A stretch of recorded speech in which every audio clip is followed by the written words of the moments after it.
The government may be shut down, but the president, he is not. Instead, he's fired up, ready to go.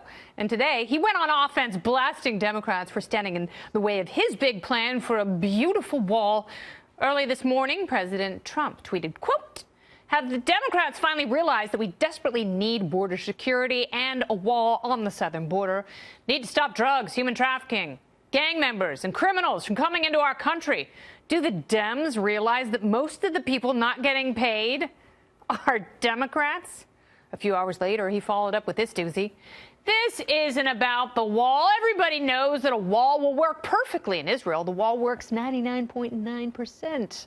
This is only about the Dems not letting Donald Trump and the Republicans have a win. They may have the 10 Senate votes, but we have the issue. Border security, 2020. Perfect vision." Democrats have said there is no way they will ever give the president money to build a border wall. But keep in mind, the wall was the centerpiece of President Trump's campaign. In fact, he announced it on the very day he began his candidacy.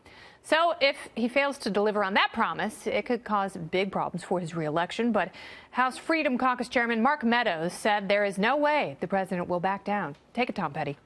Oh, it's very possible when the Democrats take control that they will try to send something that has zero money for the wall.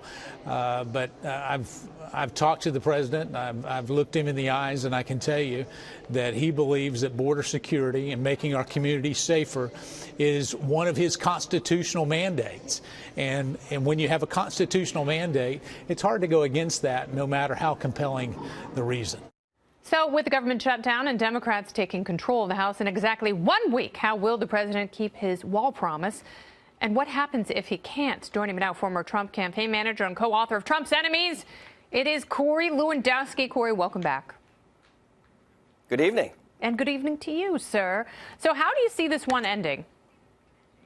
Well, I see this as a win for the president. Kennedy, we don't have to look any further than tonight in Northern California when an illegal immigrant gunned down a police officer during a routine traffic stop to know that the American people support border security. A wall on the southern border prevents this tragedy from taking place today. And this president has a job, an obligation, and a duty to protect all citizens against enemies, both foreign and domestic, and that means those illegal aliens coming across the border on our southern border from killing Americans. That's his job, and he will stop at nothing to make sure that that happens. But what if more people come in by overstaying their visas, and they don't go through illegal entry points on the southern border?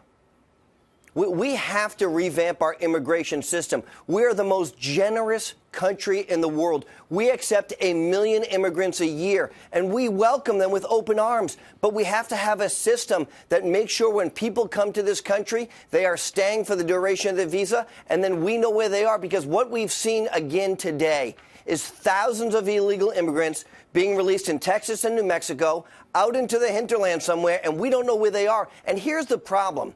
Nobody, not our government or any of the leftists, can tell us within 1 million people how many illegal immigrants are actually in our country. Is it 1 million? Is it 10? Is it 15? I'll take the bet with 40. Anybody who can get the number. That's exactly the point. We're arguing maybe it's 10. It could be 40. We don't know, and we need to do a better job. Congress needs to do a better job. And it's a wonderful distraction. This is one of those issues that's really never going to get solved because neither side wants it solved. And although there's a lot of rhetoric from both sides, Republicans and Democrats, by and large, are pretty close to each other on some of the main issues and main sticking points. So what should Democrats do? How should they approach the president? And what should they seek in return for wall funding? Well, look, Kennedy, as you know, the Republicans failed for 2 years to fix this problem. I know that. They did not give the president the victory that he so desired, and nor did Democrats to President Obama when Democrats had complete control. That's right. But look, the Democrats and the Republicans want to make this a political football. They want to keep kicking the can down the road. Donald Trump offered something which was, a lot of consternation for conservatives, which was giving all of those people who are so-called dreamers access to become citizens, right? The path to citizenship, because they were supposedly here through no fault of their own. And the Democrats couldn't support that. He said, you give me the money for the funding for the southern border, and we'll give a path to citizenship. Okay, so and a lot of conservatives didn't like that. If they restart the talks, Do you think that Democrats, particularly Nancy Pelosi, will approach the president once again with the DACA deal?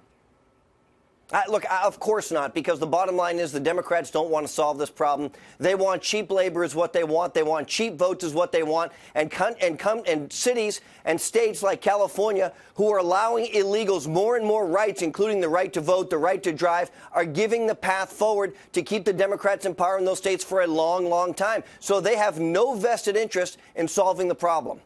Okay, now what about the northern border? Because we talk a lot about the southern border, and there's such hyper focus on the southern border, and Canada is really nice.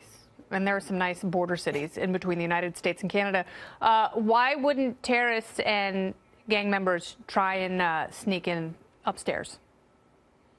Well, look, it's a problem, but clearly we have a great relationship with our partners to the north, and we have understood that for years we've had a large border issue there that has worked on both sides because the Canadians didn't want people crossing their side and we didn't want them crossing into our side. So we've had a great relationship with the northern border, with our northern border partners. But here's what it comes down to. It's also much harder to get into Canada if you're coming from overseas. They do a much better job of the vetting process than they do into Mexico. Mexico, because of the economic standards there, has become a haven for individuals to come through that country and tunnel their way into the American people through a series of issues. I think that that's a little bit of fear-mongering because most people who were in this country illegally didn't come through tunnels.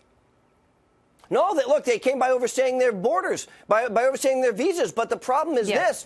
By and large, the Mexican government has either turned a blind eye to it or they haven't implemented the laws that have stopped people from coming through their country and coming into the border illegally. And we know that there's a massive drug trade that is coming through the southern border. I'm going to talk about that a little later in the show. I'm glad you brought that up because there is one substance in particular whose crossing has dropped precipitously, 78% in 5 years. You're not going to believe what it is. We're going to talk about that later on. But right now, I want to talk about the economy.